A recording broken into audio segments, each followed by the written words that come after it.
Madame, mademoiselle, monsieur, bienvenue à Metro News. Voici les principaux titres qui seront développés aujourd'hui.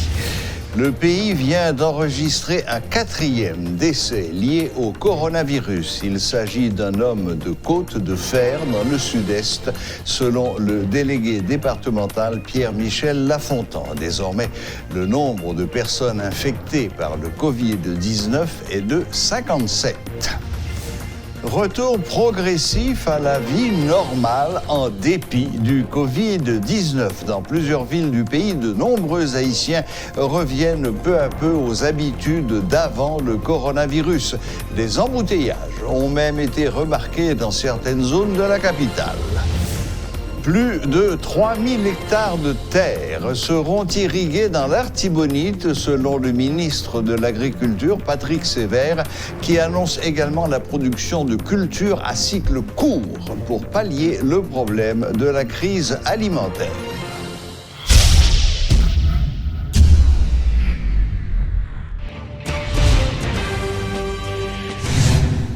Le département du Sud-Est a enregistré son premier cas de décès par coronavirus, selon le délégué départemental Pierre-Michel Lafontan.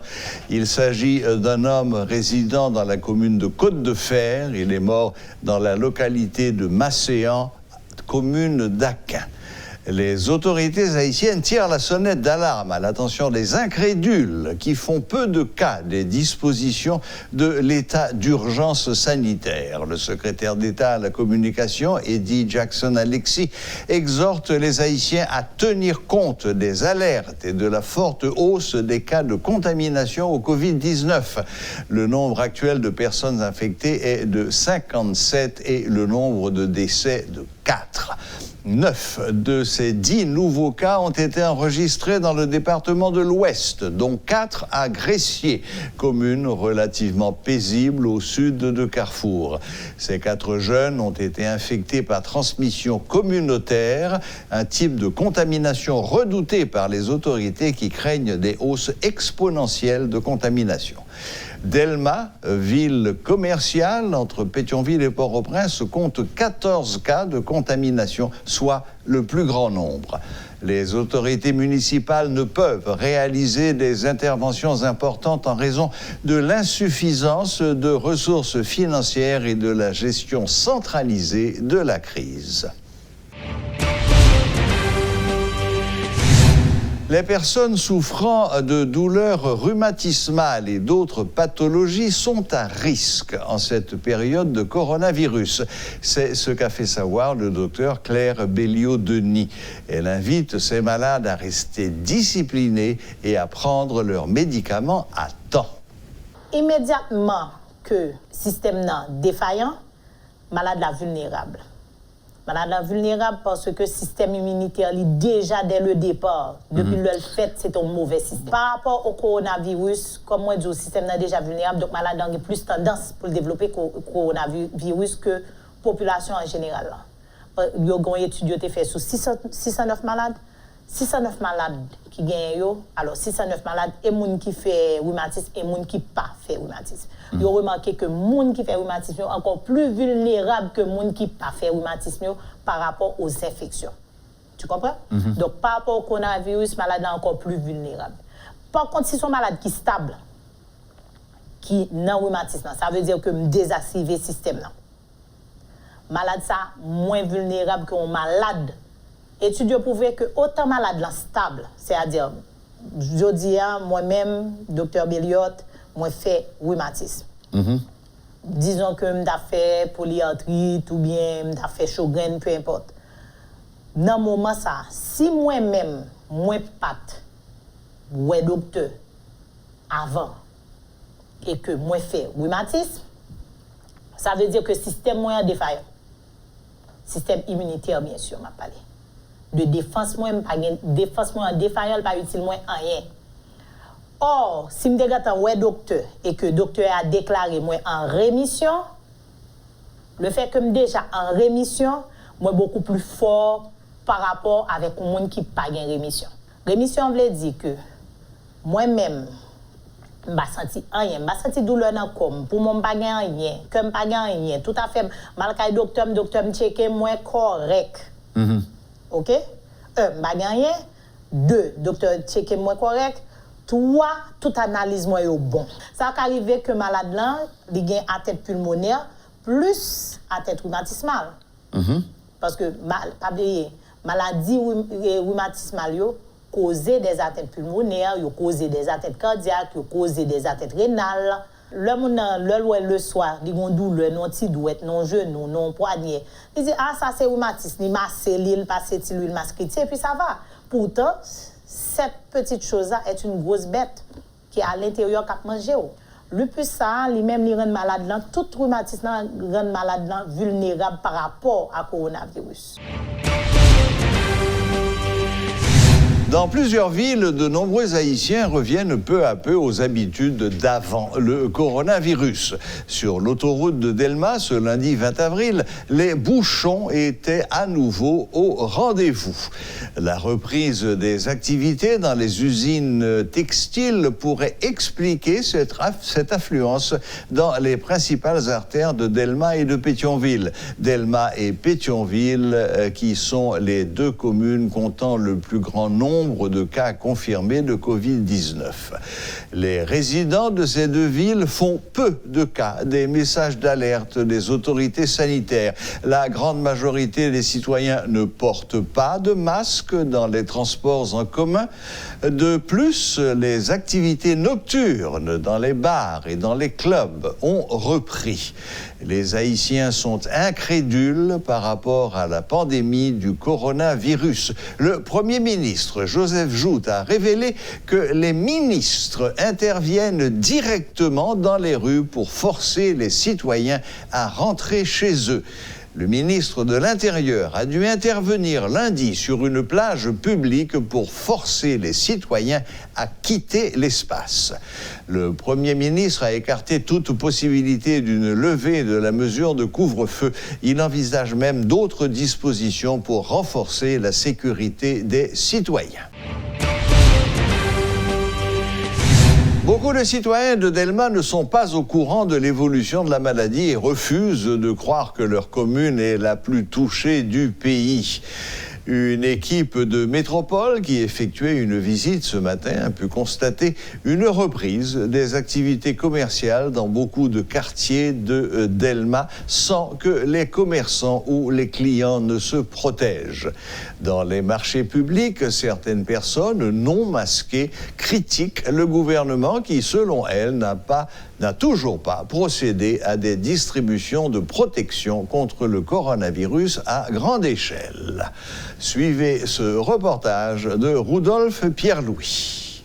Coronavirus gagne du terrain et déjà 14 cas sont recensés seulement dans la commune de Delma. Les citoyens sont-ils conscients et prennent-ils des précautions?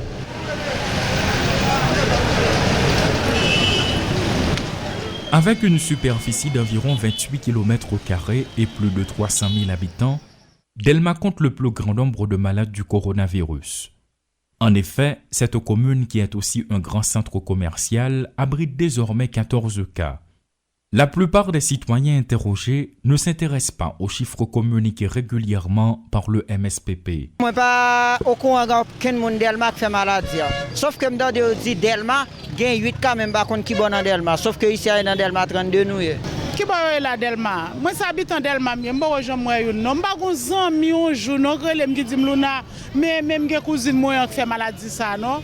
Bon, comme je regarde la télévision, les filles encore, moi sur internet, j'ai plusieurs amis dans les pays étrangers, moi ouais comment maladie a fait ravage dans le monde entier. C'est possible pour en Haïti.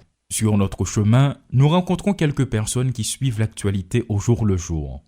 Mais elles aussi n'hésitent pas à remettre les chiffres en cause. Bien dit, je vais vérifier, toutefois, on va vérifier l'information.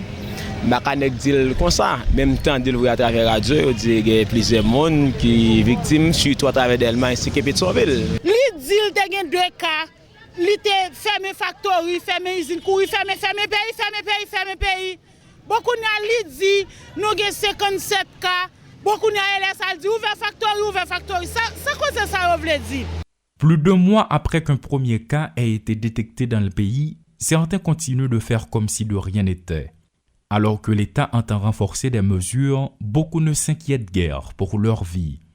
elle continue et c'est tout. En tant que citoyen, je ne dis pas que les gens qui va faire maladie, non, mais il pas là quand même pas arrêter, non, même pas mesure, pas de moyens, alors il faut battre de l'eau pour nous faire. Ou obligé de la rue, c'est parce qu'on veut prendre vrai, non, mais on connaît dans la situation pays nous vivre là. Si dans la rue, nous vivons au jour le jour, nous essayons de faire un moyen pour nous vivre.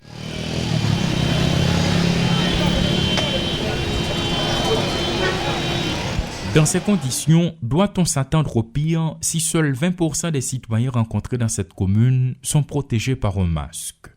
Comme toujours, il y en a qui s'en remettent au bon Dieu ou qui croient que le soleil d'Haïti les protégera.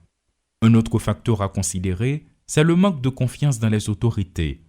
Bon nombre de récalcitrants avouent ne plus croire dans les déclarations des membres du gouvernement, puisque selon eux, rien de ce qu'ils annoncent habituellement ne se réalise.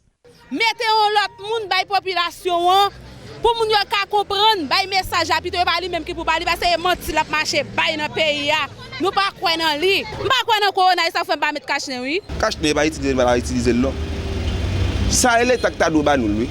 Et enfin, il y a ceux qui pour une raison ou pour une autre ne supportent pas le port du masque de protection. L'aime mettre cache ne li fait me sentir chaud. Les bagages non, au contraire que manger avec cache-nez les métal, il va faire bien.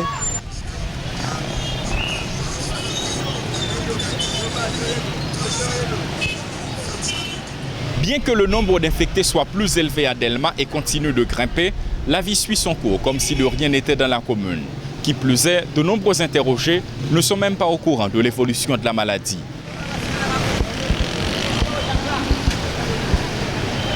Dans l'intervalle, un autre aspect attire l'attention.